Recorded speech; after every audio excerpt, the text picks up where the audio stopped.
special occasion by acknowledging the traditional owners of the land in which we stand, the Kaurna people, and pay our respects to their elders, past, present and future. It's wonderful to see you all here today to celebrate this exhibition, Jenny's first exhibition, and I'd like to congratulate you, Jenny, on a wonderful, strong body of work. It's a privilege to work with you and a pleasure, and it's really refreshing and rejuvenating to work with someone who is in the early stages of their career and give you an opportunity. But I don't need to give you the opportunity because your work will have its own life, and you have been committed to this painting practice for several years, and it really shows in the work. So it's really been a great pleasure to work with you. I'd like to introduce our guest speaker today, the Honourable Diana Laidlaw, sorry. I know, another artist. I'm so sorry. I actually did that at home and thought, better not do that. Please excuse that. Lucky you're so lovely. Onto the microphone. Yeah. Diana's had a lovely long history in politics and art, and she has been the Minister for the Arts and also for the Status of Women, which was wonderful to see, and the Minister for Transport and Urban Planning, as well as many other great achievements in her career. She's also a recognised artist working in mosaic and sculpture, and this is how these two lovely women have connected through art. And it is a privilege to have you opening our exhibition today. Thank you so much. So I will pass on to you. But what I will just quickly say, if anybody, or I should say, for the people who do wish to purchase, just find myself or let Jenny know and come into the shop in the front, the showroom, and we can help you with the purchase. And yeah, thank you. I will pass you on, and thank you very much, Diana. Thank you, Amy. I am very thrilled to be here today to support Jenny McKinnon in her first solo exhibition. This is a very special moment in Jenny's life. I think probably Alan's as well. Where's Alan? Oh, there, back here. I think Alan's as well, because it's a very emotional undertaking to stage a solo exhibition, and I hope it's not only a special moment in your life, I hope it's a special moment in your career, because I think, like Amy, that this work has great merit and that you should go further. I add to Amy's words, this is a culmination of years of hard work by Jenny, of experimentation, of learning new skills, self-doubt and joy. Through trial and error, elation, Jenny has amassed new skills and new self-confidence to explore and to express, and I would argue today expose herself to us. This is, I went through this exercise some 11 years ago with my first solo exhibition, and my sister Sue Armitage was meant to come and help me, support me to get to the exhibition and before the opening, and she said, "How are you feeling?" And I said, "I feel as if I'm about to give birth." And I've never had a baby, so she just said a word I've never heard, F off, as if what I was doing with my work was nowhere near what she had been through with her 3 babies, and it came from the pit of her tummy, and clearly she'd been storing this up for years. So I can simply say that while Sue had not agreed to me, these are enormous moments of delivery from the heart and the tummy to not only put oneself on canvas, but then to take it to the next stage, and that's to bring it to you today.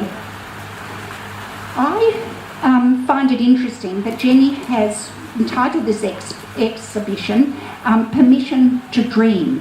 She didn't choose just to dream, or wish to dream, or dare to dream.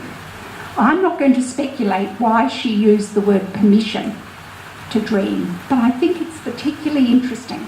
Does it mean that a canvas allowed her to say something that she couldn't verbally express?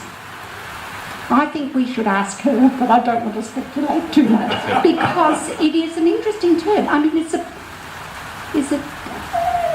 this medium of paint and canvas, is it a platform for you to say something that you've been storing up for years about yourself, about your life, about the world around you? I don't know why the word permission, but I find it interesting. And I think that it could be explored next week when you have your artist studio here too. And I think that's a courageous decision too, but it's also a sign from Amy that she is very confident about the body of work that you've produced, that she is out there ready to say, as part of the Sala Festival, that this studio is open, and Jenny is here to talk about her work so openly. I think it is a credit to you, Jenny, that Amy, as director of Worth Gallery, has decided to show your work at this time. This year is the 21st anniversary of SALA, South Australian Living Artists, our celebration of artists while they're alive. It is, I first launched SALA in 1998. It was staged over 1 week only at that time. It comprised just 50 galleries and venues. 10 years later, when I staged my solo exhibition of mosaics, there were then 500 venues, some 2,773 artists, and the events stretched for 3 weeks. Now, this year, 21st birthday, 9,000 artists across South Australia, 700 venues, 4 weeks, Sala. And now, it is just totally amazing, because Sala, as this gentleman acknowledges, is now the biggest open access visual arts festival in the world. And it is in South Australia, and Jenny is a part of it. But what is even better, because you only have to look at the Sala program, and it is almost as overwhelming as the Fringe program is every February. Where do you start here? And that's why I wanted to say to Jenny what a credit it is to her and her work that she has been contracted, adopted, supported by Amy as a professional gallery owner. I would have thought, out of the 9,000 artists participating this year, perhaps 8,500 would be emerging and aspiring, including Jenny. And of that 8,500, Amy has selected Jenny. And I think that is just amazing. And it also makes it easy for us not only to visit here, because essentially, it sounds crude, but essentially Amy has culled the program for us and said, a lot of these aspiring artists, watch out for Jenny. This is what she's saying to us here today. So well done, Amy, because this is a business for Amy too, and I do hope we see some red dots around, because Amy won't stay in business and this won't be a venue again unless works sell. I mean, we all know that.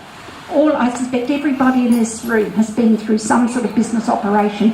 You need to generate some income to stay in business and to continue to support the artists. So I hope there will be some red dots. That's part of life. The bigger red dot, the better. I wanted to say you have been, I would say very specifically, Amy, that you did well in your judgment in backing Jenny. I just think your paintings are just so full of life, Jenny, absolutely full of life, full of energy, vitality and joy. And I look at these bottoms and think, God, I wish it was one of mine. Or was that me when I was 13 or 17? I don't know. Perhaps I was cute then. But anyway, I just think there is so much life and joy and thought and interpretation in this work, and it comes, Jenny tells me, from dreaming. She does not, like a lot of artists today, work on a computer first with the detail and work through the specifics. She comes every day to the studio and with boldness and confidence, and I think joy but possibly trepidation, brings out her crayon and works on the canvas.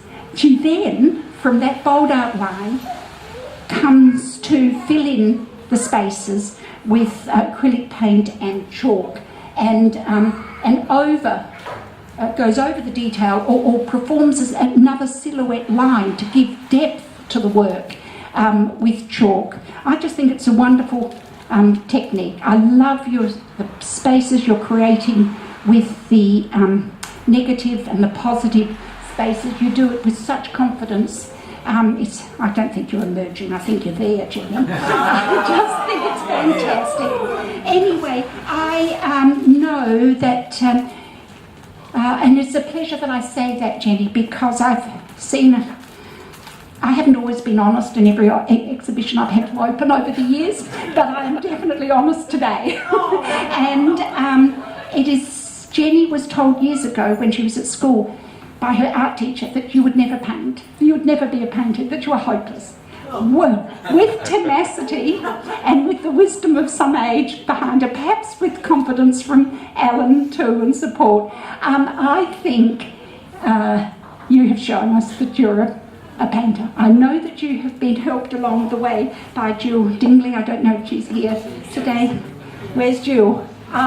Thank you, Jill, for giving Jenny the confidence to try a whole lot of new things on the canvas and with her materials, because I think it is an exciting body of work. I also know that Jill was responsible in making first contact with Amy too, so it's a formidable force, you three women, I think. So anyway, it is with great pleasure that I open this exhibition and that I commend you on your courage in exposing yourself to us here and your creativity generally. Thank you.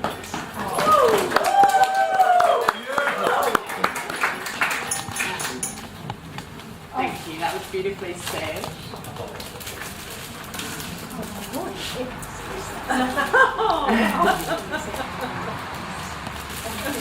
So, thank you, Diana. That was very beautiful and very poignant. And thank you, Jenny.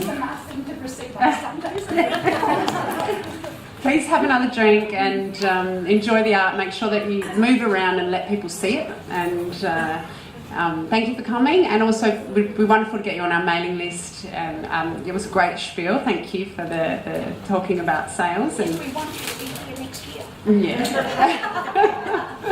It's true, and I think it's brave to paint and it's brave to be an artist, but it is also a brave move to purchase works, and they really will contribute to your quality of life, and practicalities like money and space on the walls really just don't think they're good excuses. So thank you so much. Thank you for coming, and we'll see you again. Okay.